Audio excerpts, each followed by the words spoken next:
semuanya, kali ini dalam mata kuliah Perancangan Arsitektur 2, kami akan membahas mengenai analisis preseden terhadap bangunan karya arsitek Yori Antar. Kami dari kelompok 2 beranggotakan Arum Lestari Wastopo, Yamasita, Muhammad Randa Supriyadi, Alponsius Marco, dan Reynel Iswara Putra Krisdiansyah.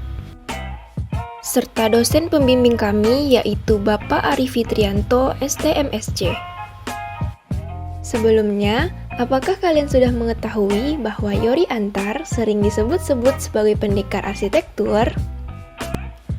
Nama lengkap arsitek ini adalah Gregorius Antar Awal atau yang lebih akrab disapa dengan Yori Antar. Beliau lahir pada tanggal 14 Mei 1962. Yori Antar memiliki julukan pendekar arsitektur Nusantara karena fokusnya dalam melestarikan warisan arsitektur lokal. Pria lulusan arsitektur Universitas Indonesia pada tahun 1989 ini membentuk kelompok arsitek muda Indonesia bersama kawan-kawannya. Yori Antar pernah berkata, "Bagi saya, arsitektur itu bukan fashion." Yori Antar yang sebelumnya memegang gaya postmodern, setelah melakukan perjalanan ke Tibet dan mendapatkan kata sambutan dari Dalai Lama di sana, ia memutuskan untuk lebih melihat lebih dalam lagi arsitektur Indonesia. Sampai saat ia dipertemukan dengan Wairebo, ia memutuskan untuk tidak lagi menjadi turis. Pada tahun 2008, ia membentuk kelompok rumah asuh guna membangun kembali rumah-rumah adat di Indonesia, salah satunya Rumah Baruniang di Wairebo. Maka dari itu, ia dijuluki sebagai pendekar arsitektur Nusantara. Pada tahun 2012, Baruniang, sebutan setempat untuk rumah kerucut desa Wairebo, mendapatkan penghargaan UNESCO Asia Pacific Award for Cultural Heritage Conservation.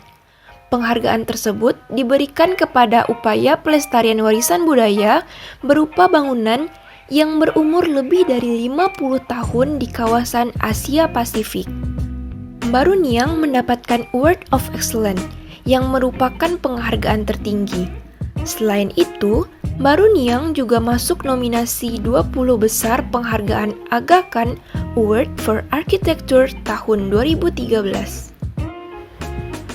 Selanjutnya, untuk analisis preseden, kami memilih karya Yori Antar, yaitu Rumah Tinggal Pejaten.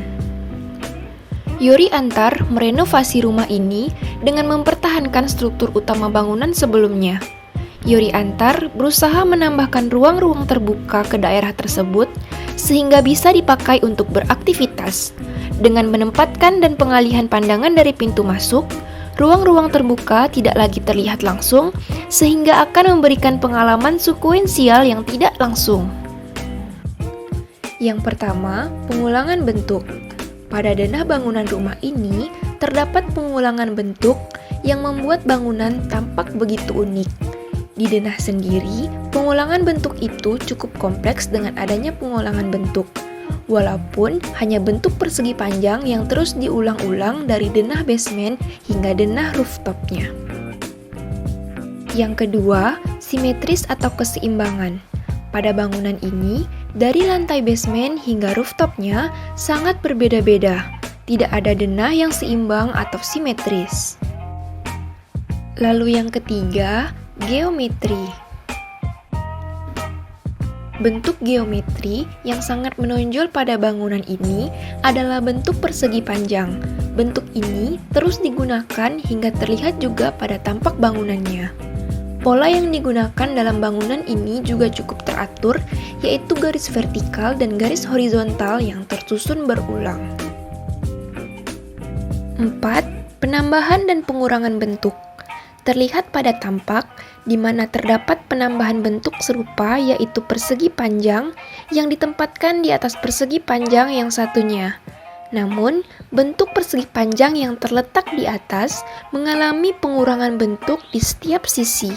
Maka dari itu, akan terlihat lebih kecil dari persegi panjang yang ada di bawahnya.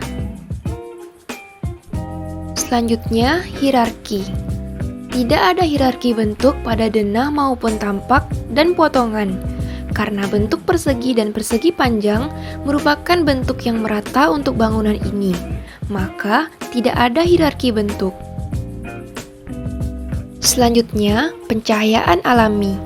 Pada bangunan ini, pencahayaan alaminya sangat baik.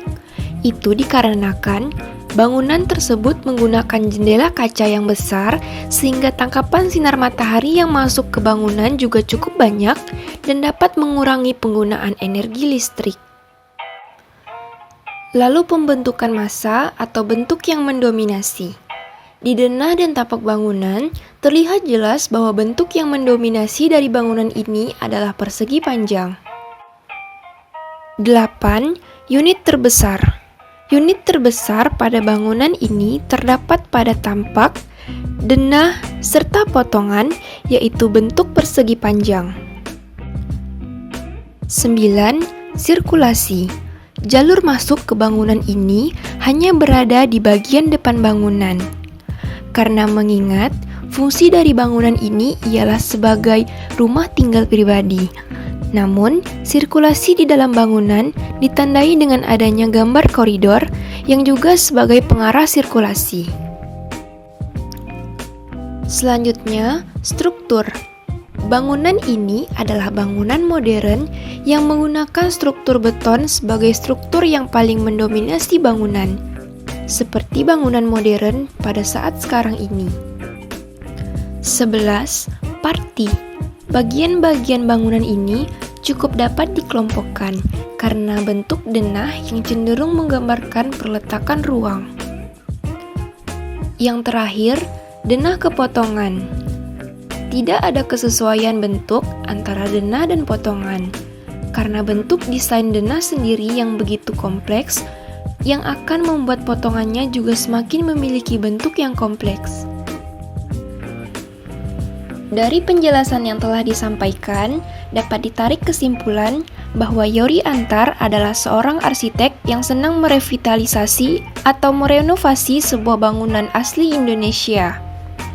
Dari rancangannya juga, Yori Antar sangat kompleks dan juga detail, serta sangat menjaga kemurnian dari ciri khas bangunan tersebut. Keberhasilannya dalam membangun kembali rumah-rumah adat di Indonesia membuat ia dijuluki sebagai pendekar arsitektur Nusantara. Baiklah, itu saja yang dapat kami sampaikan. Terima kasih sudah menonton video ini sampai habis. Sampai bertemu kembali.